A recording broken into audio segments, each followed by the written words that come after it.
Hi everyone, mind dot channel में आपका स्वागत है। आज हम science of getting rich book का समरी जानेंगे, जिसे वेलेस डी वेटलस ने लिखा है। तो शुरू करते हैं। ब्रह्मांड के अद्वैत सिद्धांत के अनुसार एक ही सब है और सब ही एक है, यानी एक ही तत्व भौतिक जगत के विभिन्न तत्वों में स्वयं को प्रकट करता है। चैप्टर 1, अमीर बनने का अधिकार। बिना अमीर बने हम खुशी या सफल नहीं हो सकते जब तक कि हमारे पास पर्याप्त धन न हो। हम अपनी महानतम क्षमता या संभावना तक नहीं पहुंच सकते, क्योंकि प्रतिभा और योग्यता के विकास के लिए हमें कई चीजों का उपयोग करना होता है, जिसे खरीदने के लिए धन जरूरी होता है। हमारे धन केंद्रित समाज में आज एक व्यक्ति को अपनी महानतम क्षमताओं तक पहुँचने के लिए बहुत सारे धन की आवश्यकता होती है। जीवन का उद्देश्य विकास है। हमारे अस्तित्व की 3 पहलू, शरीर, मस्तिष्क और आत्मा के विकास की आवश्यकता होती है। संपूर्ण जीवन जीने का अर्थ तीनों की संपूर्ण अभिव्यक्ति है। कोई भी इंसान अच्छे भोजन, आरामदेह कपड़ों और सुरक्षित छत के बिना शारीरिक दृष्टि से अच्छी तरह नहीं जी सकता। पुस्तकों या मीडिया के अध्ययन के लिए पर्याप्त समय के बिना और यात्रा तथा उनके अवलोकन के अवसर के बिना मानसिक दृष्टि से पूरी तरह से कोई भी व्यक्ति नहीं जी सकता। और आत्मा में पूरी तरह जीने के लिए हमारे पास प्रेम होना चाहिए, और प्रेम पूरी तरह तब तक व्यक्त नहीं किया जा सकता जब तक कि हम गरीबी में फंसे हुए हो, क्योंकि प्रेम की सबसे स्वाभाविक और सहज अभिव्यक्ति देने में है। इसलिए हमें शरीर, मस्तिष्क और आत्मा के संपूर्ण विकास के लिए अमीर बनना ही चाहिए, क्योंकि यह हमारा कर्तव्य है। ईश्वर और मानवता की जो हम सर्वोच्च सेवा कर सकते हैं, वह अपना अधिकतम विकास करना है। चैप्टर 2, अमीर बनने का एक विज्ञान होता है। केमिस्ट्री या मैथमेटिक्स की तरह ही इनमें भी कुछ निश्चित नियम होते हैं। जो इसका पालन करेगा वह निश्चित रूप से अमीर बनेगा। अमीर बनने का माहौल से कोई संबंध नहीं है। अगर ऐसा होता तो एक शहर के सभी लोग अमीर होते, जबकि दूसरे शहर में हर कोई गरीब होता। अमीर बनने का संबंध योग्यता से भी नहीं है, क्योंकि कई जबरदस्त योग्यता वाले लोग भी गरीब रह जाते हैं, जबकि कम योग्यता वाले लोग अमीर बन जाते हैं। अमीर बनने का संबंध इस बात से भी नहीं है कि आप पैसा कैसे खर्च करते हैं, क्योंकि बहुत से किफ़ायती लोग गरीब होते हैं, जबकि खुले हाथों से खर्च करने वाले लोग अक्सर अमीर बन जाते हैं। अमीर बनने का संबंध बिजनेस से भी नहीं है, क्योंकि हर व्यवसाय में, हर पेशे में कुछ लोग अमीर बन जाते हैं, जबकि वही काम करने वाले कुछ लोग गरीब होते हैं। अमीर बनने का संबंध जगह से भी नहीं है। हर जगह अमीर और गरीब रहते हैं। अमीर होने के लिए पूंजी की आवश्यकता भी नहीं होती। पूंजी इकट्ठा करना अमीर बनने की प्रक्रिया का एक हिस्सा है। इसका संबंध तो नियमों के पालन से है, जिस पर चलकर कोई भी अमीर बन सकता है। इस नियम को समझने के लिए सोचने समझने की थोड़ी सी योग्यता अनिवार्य है, जिससे वह उस बात को समझ सके। चैप्टर 3, अवसर पर एकाधिकार नहीं किया जा सकता। कोई व्यक्ति इसलिए गरीब नहीं है क्योंकि किसी दूसरे व्यक्ति ने दुनिया की सारी दौलत पर अपना अधिकार कर लिया है। यहाँ सबके लिए बराबर संभावना है। दौलत की आपूर्ति की सीमा के कारण कोई भी गरीब नहीं रहता। सबके लिए पर्याप्त से बहुत ज्यादा है। प्रकृति दौलत का असीमित भंडार है। यहाँ दिखने वाली आपूर्ति समाप्त होती नजर नहीं आती है, और अदृश्य आपूर्ति तो सचमुच कभी समाप्त नहीं होगी। इस धरती पर जितने भी चीजें दिखाई देती है, वे सभी एक ही मूल तत्व से बनी है, जिससे सारी चीजें पैदा होती है। यह निराकार तत्व मानव जाति की हर आवश्यकता को पूरी करता है। निराकार तत्व सजीव है, और इसका मूल झुकाव हमेशा जीवन के अधिकता की ओर रहता है। यह चेतन प्रज्ञा है। विस्तार करना प्रज्ञा की प्रकृति है। इसका बुनियादी आवेग जीवन को बढ़ाना है। मानव जाति हमेशा से अमीर है। इसके बावजूद भी इस दुनिया में गरीब लोग हैं, क्योंकि उन्हें वह तरीका नहीं पता है जो अमीर बनाता है। चैप्टर 4, विज्ञान का पहला सिद्धांत। विचार ही एकमात्र ऐसी शक्ति है जो निराकार तत्व से मूल दौलत पैदा कर सकता है। यह सिर्फ विचारों के अनुसार ही गतिशील होता है। आप प्रकृति में जो भी आकार और प्रक्रिया देखते हैं वे मूल तत्व में किसी विचार की दिखने वाली अभिव्यक्ति है। आकार का हर विचार जिसे विचारशील तत्वों में रखा जाता है उस आकार का सृजन करता है। यह रचनात्मक प्रक्रिया विकास और क्रम की पूर्व स्थापित परंपराओं के अनुसार चलती है। जब निराकार तत्व पर मकान की किसी खास शैली का विचार छोड़ी जाती है तो वह मकान तुरंत नहीं बन जाता। निराकार तत्व तो अर्थव्यवस्था और समुदाय में पहले से कार्यरत ऊर्जाओं को उस दिशा में सक्रिय कर देता है जिससे मकान जल्द से जल्द बन जाए। अगर कोई इस मूल प्रज्ञावान तत्व तक कोई विचार पहुंचा सके तो वह अपनी मनचाही चीज का सृजन कर सकता है। इंसान में उस हर चीज को पैदा करने की शक्ति होती है जिसके बारे में वह सोचता है। क्या सोचना है यह सीखना ही कुंजी है। हमारे काम करने का तरीका हमारे सोचने के तरीके का सीधा परिणाम है। इसलिए आप जिस तरीके से काम करना चाहते हैं उस तरीके से उन्हें करने के लिए आपको उस तरीके से सोचना सीखना होगा जिस तरह से आप सचमुच सोचना चाहते हैं। यह अमीर बनने की दिशा में पहला स्टेप है। इसमें पर्याप्त प्रयासों की आवश्यकता होती है। हम जो देखते सुनते हैं उसके बारे में विचार करना आसान है। इंद्रियों के अवलोकन के अनुसार सोचना आसान होता है। आभास से परे सत्यों के बारे में सोचने में मेहनत की आवश्यकता होती है।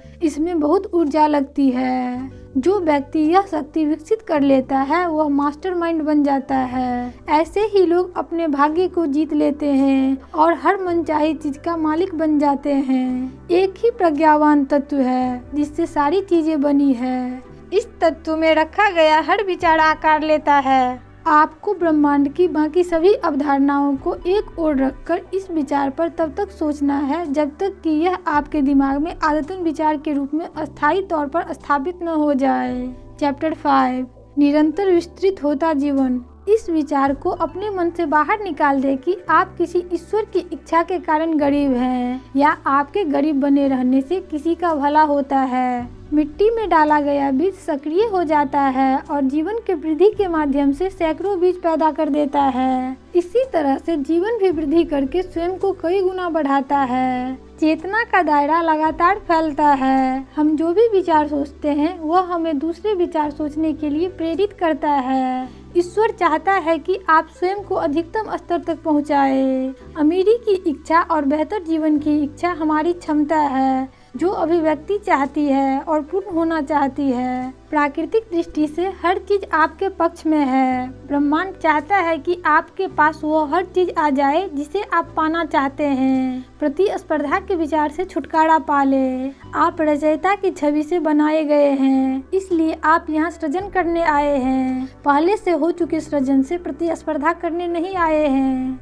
चैप्टर 6 दौलत आपके पास कैसे आती है। किसी को गलत ढंग से अपना प्रोडक्ट न बेचे। जितना पैसा ले उससे ज्यादा का वैल्यू ऐड करे। प्रतिस्पर्धी मानसिकता से ऊपर उठकर सृजनात्मक मानसिकता से अपने व्यापारिक सौदा की समीक्षा करें। ईश्वर का वह एक तत्व मानवता के माध्यम से जीने, करने और चीजों का आनंद लेने की कोशिश कर रहा है। सारी संभावनाएं लोगों के माध्यम से अभिव्यक्ति चाह रही है। चैप्टर 7 कृतज्ञता। विश्वास करें कि एक प्रज्ञावान तत्व है जिससे सारी चीजें पैदा होती है। विश्वास करें कि यह तत्व आपको वह हर चीज देता है जिसकी आप इच्छा करते हैं। गहरी कृतज्ञता के साथ उस प्रज्ञावान तत्व से संपर्क करें। हमेशा कृतज्ञता व्यक्त करने वाले व्यक्ति के जीवन में हमेशा अच्छी चीजें आती है। कृतज्ञता का नजरिया हमारे मन को उस स्रोत के अधिक पास लाता है जहाँ से हमें सारे वरदान मिलते हैं। कृतज्ञता हमें शक्ति के स्रोत के साथ जोड़ती है। हमेशा कृतज्ञ रहें। अपनी शक्ति संपन्न लोगों की कमियों या गलत कामों के बारे में सोचने या बात करने में न नष्ट करें। खुद को सर्वश्रेष्ठ पर केंद्रित रखें। चैप्टर 8 विशेष तरीके से सोचना। आपको अपनी मनचाही चीजों की स्पष्ट और सटीक मानसिक तस्वीर बनानी होगी। आप कोई विचार तत्व के पास तब तक नहीं पहुंचा सकते जब तक कि वह आपके पास स्पष्ट न हो। देने से पहले आपके पास होना चाहिए। कई बार लोग विचारशील तत्वों पर छाप इसलिए नहीं छोड़ पाते क्योंकि उनके मन में उन चीजों की सिर्फ अस्पष्ट और धुंधला विचार होता है जिसे वे करना या पाना चाहते हैं। इसके बाद आपको उस स्पष्ट मानसिक मानसिक तस्वीर को लगातार अपने मस्तिष्क में रखना होगा। उस तस्वीर के मनन में फुर्सत का अधिक से अधिक समय बिताएं। आपके स्पष्ट सपने के पीछे इसे हासिल करने, इसे साकार रूप में लाने की सच्ची इरादा होनी चाहिए। आस्था रखें, विश्वास रखें कि वे चीजें आपको मिलेगी। चैप्टर 9, इच्छा शक्ति का प्रयोग कैसे करें। ब्रह्मांड में व्याप्त असीमित तत्व आपके प्रति दोस्ताना रवैया रखता है और यह आपको आपकी मनचाही चीज देने के लिए बेचैन है। अमीर बनने के लिए आपको स्वयं पर अपनी इच्छा शक्ति का प्रयोग करने की आवश्यकता है। आप दूसरों पे अपनी मर्जी न थोपे।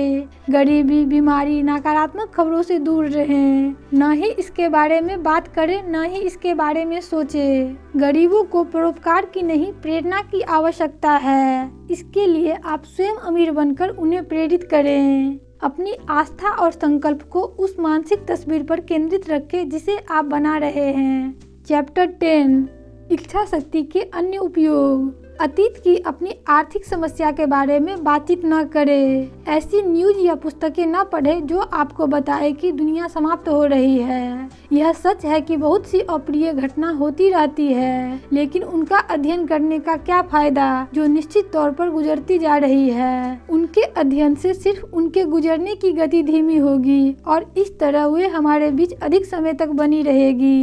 इन चीजों के बारे में सोच विचार करके हम स्वयं के अवसरों को नष्ट कर रहे हैं और अपना मूल्यवान समय भी नष्ट कर रहे हैं। इसके बजाय इस बात में दिलचस्पी ले कि पूरी दुनिया अमीर बन रही है। आप अपना पूरा ध्यान अमीर बनने पर केंद्रित करें। चैप्टर 11, विशेष तरीके से काम करना। विचार के माध्यम से आप पहाड़ के नीचे दबे सोने को अपने पास खींच सकते हैं, लेकिन यह खदान से अपने आप नहीं निकलेगा। यह अपने आप नहीं साफ होगा और सड़क पर लुढ़कता हुआ आपकी ओर नहीं आएगा और न ही आपको देखते हुए सीधे आपकी जेब में कूद जाएगा। सर्वोच्च प्रज्ञा की प्रबल शक्ति किसी को आपके लिए सोना की खुदाई के लिए प्रेरित करेगी। यह दूसरों से ऐसे व्यावसायिक सौदे करवाएगी जिससे सोना आपकी ओर लाया जा सके।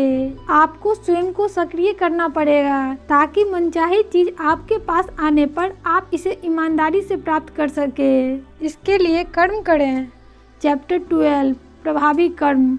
आप दुनिया में तभी आगे बढ़ सकते हैं जब आप अपने वर्तमान पद की आवश्यकता से अधिक बड़ा बन जाएं। हर दिन वह काम पूरा करें जो उस दिन किया जा सकता है। प्रत्येक सफलता आगामी सफलताओं के लिए राह खोलती है। इस तरह आपके और आपकी मनचाही चीजों के एक दूसरे के पास आने की गति बढ़ जाती है। अपने हर काम में प्रभावी बने। काम की संख्या नहीं बल्कि उनकी प्रभावकारिता महत्वपूर्ण होती है। चैप्टर 13, सही व्यवसाय। किसी भी व्यवसाय में सफलता जनरली उस व्यवसाय के लिए आवश्यक गुणों और योग्यता को विकसित करने पर निर्भर करती है। योग्यता विकसित की जा सकती है। आपके मस्तिष्क की विभिन्न शक्तियाँ वे औजार हैं जिसका उपयोग करके आप अमीर बनेंगे। इसलिए अगर आप में किसी व्यवसाय के लिए सही मानसिक औजार है तो आप अधिक आसानी से सफल होंगे। हर दिन प्रभावी तरीके से वह सब करें जो आप कर सकते हैं। जल्दीबाजी न करें। जल्दीबाजी डर या शंका की वजह से काम में गलतियां होती है। चैप्टर 14, वृद्धि का छाप। आप जो भी काम करते हैं उसमें आपको वृद्धि का एहसास होना चाहिए। जो भी करें इस दृढ़ विश्वास के साथ करें कि आप अपने काम में प्रगति कर रहे हैं और अपने आसपास के हर व्यक्ति का विस्तार कर रहे हैं। अटल आस्था रखें कि आप वृद्धि का अनुभव कर रहे हैं। अपनी सफलता का डिंग न हाके, बस आस्था को महसूस करें और इसे काम करने दें। दूसरों पर इस विचार का छाप छोड़ें कि वे महसूस करें कि आपके साथ जुड़ने से उनके जीवन में भी वृद्धि होगी। उनके लाइफ में वैल्यू ऐड करें। चैप्टर 15, उन्नति। चाहे आप जिस भी पेशे में हो, अगर आप किसी भी तरीके से दूसरे के जीवन को बेहतर बना सकते हैं तो वे आपको आपके काम में सहयोग करेंगे और इस तरह आप अमीर बन जाएंगे। हर काम में बहुत सा अवसर है। आप आदर्श अवसरों की प्रतीक्षा न करें। अभी से अपने काम पर पूरे मन से फोकस करें। चैप्टर 16, कुछ चेतावनियां और अंतिम अवलोकन। कोई भी किसी भी समय किसी भी सरकार के अधीन इस विशेष तरीके से काम कर सकता है और अमीर बन सकता है। अपने शब्दों पे ध्यान दें। कभी भी हताशा भरी बात अपने बारे में न बोलें। अगर आप किसी विशेष समय पर किसी विशेष चीज की उम्मीद रखते हैं और यदि उस समय आपको वह चीज नहीं मिलती है तो निराश न हो सकता है कि उससे बेहतर चीज आपके लिए हो जो बाद में मिलने वाली हो। चैप्टर 17 अमीर बनने का विज्ञान का सार। एक विचारशील तत्व है जिससे सारी चीजें बनती है, जो मूल अवस्था में ब्रह्मांड की सभी आंतरिक जगहों को भरता है। अमीर बनने का एक विज्ञान है। कोई भी व्यक्ति दूसरे व्यक्ति के कारण गरीब नहीं है। यहाँ सबके लिए पर्याप्त से ज्यादा है। सारी संभावना लोगों के माध्यम से अभिव्यक्ति चाह रही है। लोग अपने विचारों में चित्र बनाकर उन विचारों का छाप निराकार तत्व पर छोड़कर उस चीज को पैदा कर सकते हैं जिसके बारे में वे सोचते हैं। स्पष्ट और सटीक चित्र बनाएं। हमेशा कृतज्ञ रहें। आस्था रखें। अपने काम को प्रभावी तरीके से करें। अपने मानसिक चित्र पर बार बार मनन करें। हर दिन खुद का बेस्ट अपने काम को दें। दोस्तों, इस तरह का और वीडियो पाने के लिए प्लीज हमारे चैनल माइंड डोज को सब्सक्राइब कीजिए। यदि आप यह वीडियो फेसबुक पर देख रहे हैं तो फॉलो कीजिए, लाइक कीजिए, शेयर कीजिए, कमेंट्स कीजिए। अपना फीडबैक जरूर शेयर कीजिए। आपके बहुमूल्य समय के लिए आपका बहुत बहुत धन्यवाद।